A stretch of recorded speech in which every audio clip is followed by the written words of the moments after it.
आपका स्वागत है मेरी एक अनदर वीडियो। इस वीडियो में आज अपन फिर से एक 90s के टाइम की old story, horror drama story लेकर आ चुके हैं। तो इसके अंदर एक करेक्टर है, भूत का करेक्टर है, ठीक है, जिनका नाम विश्वास राव है। वो 90s के टाइम के बड़े शासक रह चुके हैं, जिनका साम्राज्य का नाम था चीरकुंवर। उन्होंने अपने साम्राज्य को बहुत ऊंचाइयों तक पहुंचाया था। कहानी की शुरुआत होती है, रात का अंधेरा पर्वतों की परछाई को दूर तक फैला रहा था और पूरा गांव नींद में डूबा हुआ था। राजमहल की दीवारें सदियों की गूंज सुनाती है,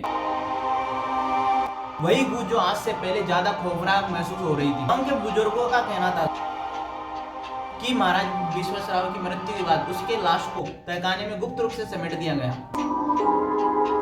महाराज की आत्मा अभी भी तहखाने की कंकरील दीवारों के बीच फंसी, वहां दिन रात भटकती रहती है। वह दिन रात भटकती है, एक मुट्ठी धातु की चाबी ढूंढती।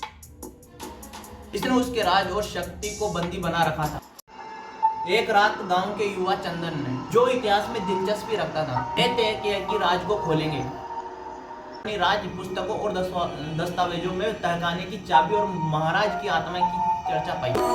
उसे भरोसा था कि इस राज को खोलने से महाराज की आत्मा को शांति मिलेगी और फिर से उज्जवल भविष्य की ओर बढ़ेगा।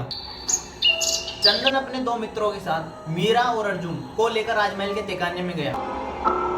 महल के विशाल कपाटों को चुपचाप खोला गया।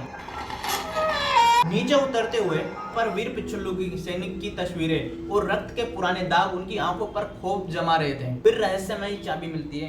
गहराते हुए अंधेरे में उनके कदम एक कांसे के मुकुट धातु के चिन्हों वाले बक्से से टकराते हैं। बक्से पर अंकित है राजा का नाम और एक मंत्र, जो गुजराती में लिखा था, करू आत्म सिंधु। चंदन ने बक्सा खोला तो वहां पर एक चाबी थी, जिस पर घोर रात और सिंह की आकृति बनी थी। जैसे ही उसने चाबी हाथ में ली, तहखाने की दीवारों से हवा ठंडी होकर उनके चारों तरफ घूमने लगी। अचानक दरवाजा पीछे से बंद हो गया। एक धीमी आवाज गूंजने लगी, मेरी शक्तियों को फिर आजाद कर दो। विश्वासराव की भयानक आकृति धुंधली रोशनी में प्रकट हुई।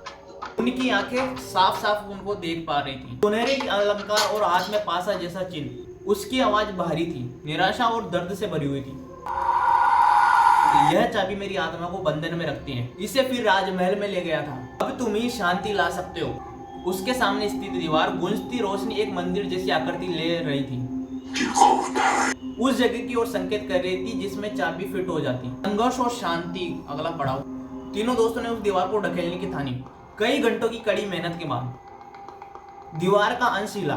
दीवारों के पीछे एक गुप्त चैम्बर खुला, जिसमें एक प्राचीन कांस्य का शिल्प था, सिंह मुख और उनको शक्ति देने वाला मंत्रों का खोदा हुआ चिन्ह। जैसे चाबी छेद में फिट हुई, अचानक घमासान सी रोशनी फैली वहां पर। महाराज का स्वर शांत हो गया और मधुर हो गया। मैं शांति में विश्वास करूंगा, धन्यवाद। महाराज की आकृति अब धीरे धीरे धुंधलाने लगी। फिर क्षणों में सब कुछ शांति से अंधेरे में समा गया। तहखाने से बाहर निकलने पर पहली बार चीरकुंवर गांव के लोग देख पाए कि राजमहल पर आसमान से एक सुनहरी रोशनी गिर रही है, मानो अंधेरा हट गया हो। चंदन, मीरा और अर्जुन को गांव में हीरो की तरह देखा गया। तहखाने की चाबी आज भी महल की लाइब्रेरी में रखी, लेकिन अब वो है इतिहास की मोहर है, ना कि भय की। मिलते हैं नेक्स्ट वीडियो में। कैसी लगी आपकी वीडियो कमेंट में जरूर बताना और अपने दोस्तों को जरूर शेयर करना। Like share subscribe.